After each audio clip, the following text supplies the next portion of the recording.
Alright, this is 90s Thor, the revival from 10 years ago. The miniseries where they didn't actually bring back 90s Thor, but instead had his son become the new 90s Thor. He is Kid 90s Thor. It doesn't really work, and he doesn't get on the cover to his second issue. Instead, this warrior woman from Fairyland has taken over the cover, and there is a reference to a Van Halen song at the bottom. And I ain't talking about love. So what has happened is the son of 90s Thor, he got given his dad's magic hammer, and now he can transform into a Thor copycat too. It is a simple setup, but it's not the worst. And we also have the Avengers, namely Captain America, who is trying to guide and mentor Kid 90s Thor. But Kid 90s Thor is a teenager, so he is a prick.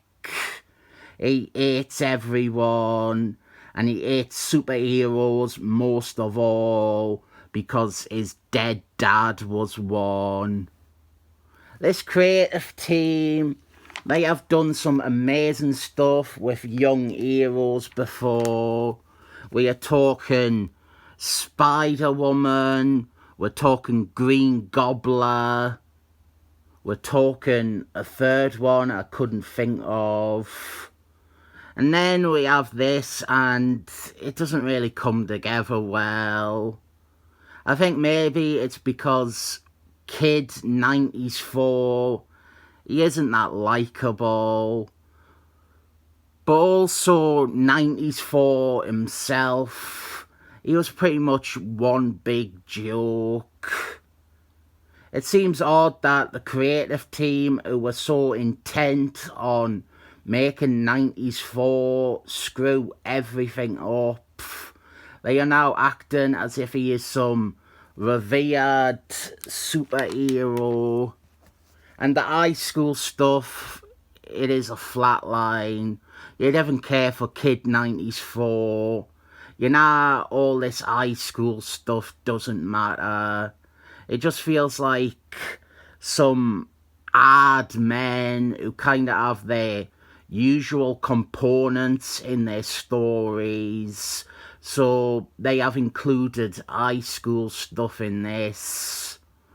The only real thing that come from these scenes, and it was established in the first issue anyway, is that Kid 90s Thor, he stands up to bullies, and that is obviously important as it is the most basic through line in relation to making him into an actual superhero instead of some dumb kid with a magic hammer.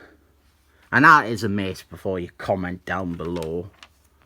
It's also uncomfortable seeing Tom Falcon and Ron French, the creators. They forgot their own stories, and they have made his stepfather into just a guy. In those stories, I am sure I have reviewed one showing it. I think the Juggernaut one. This guy beat his mum. The poor woman had a purple swelling on her face that really clashed with her quite nice pink lipstick. Now he is just a nice guy stepdad that can't measure up to the real dad. And I think the worst thing is that he's actually the nicest person in the story. And then some boring terrorists attack. These are a new group and they have golden masks on. I guess it's true what they say. A hero is only as good as his villains. A statement I will retract when we get to the end of this series and we have a spectacularly miscast Thor villain for Kid 94 to fight. And just like his daddy, Kid 94 is useless. He does nothing, and instead, the warrior woman from the cover, s.h.i.e.l.d, she shows up and fights the terrorists. And because he is the son of 94, he quickly starts drooling over the babe like the 90s never ended. I try to think why this character doesn't work, and there were two main things that were ganning around in me head. First is that this creative team are basically retro. They gan for a retro vibe.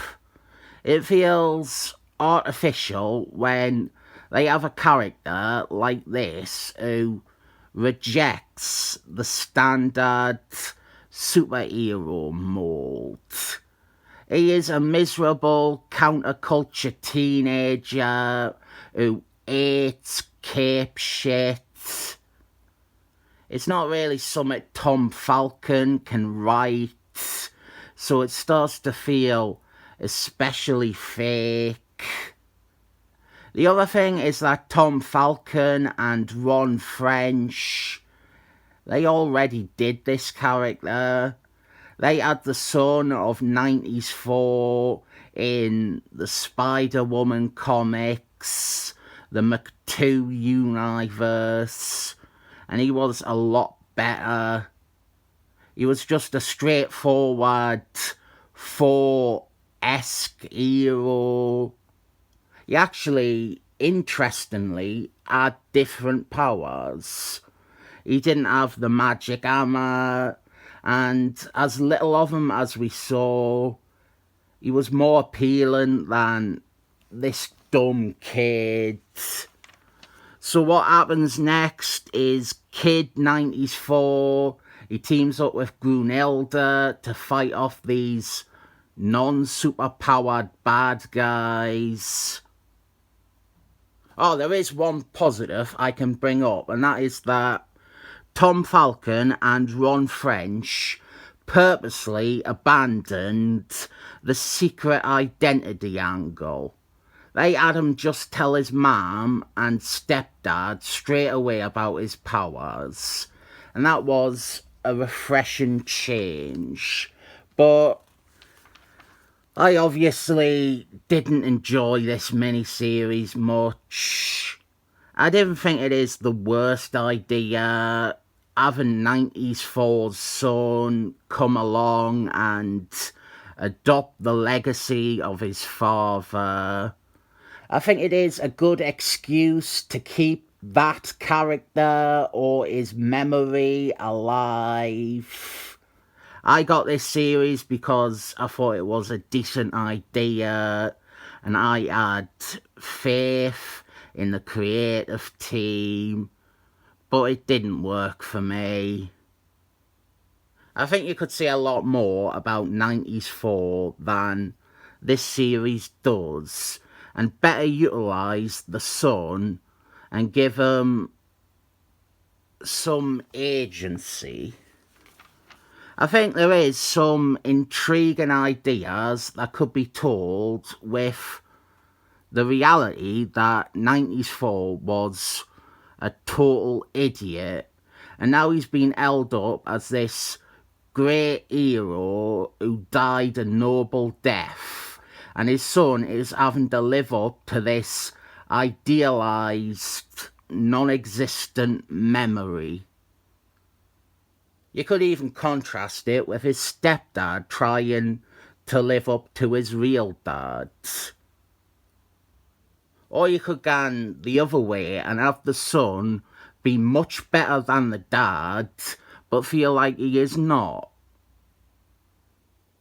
I'll admit, even at the time, I didn't think this was the writer to get into that sort of stuff, but I was at least expecting a fun art school style story. And there are aspects of that, but the chief drawback is that Kid 94 kind of flounders as a character. And it is crazy to think that in 2011, we were ending a comic on a cliffhanger where they expect you to think a collapsing building is going to stop our hero. 94 was a character I had problems with. I think his creators were hell-bent on making it so that he should never be taken seriously as a hero. I also have problems with Kid 94, but they are quite different than my problems with his dad. There is one common thread between the two, and that is that they usually need someone else like Brunhilde to save their bacon. I didn't recommend it. Even if you loved Spider-Woman, this truly pales in comparison. 7 thumbs up.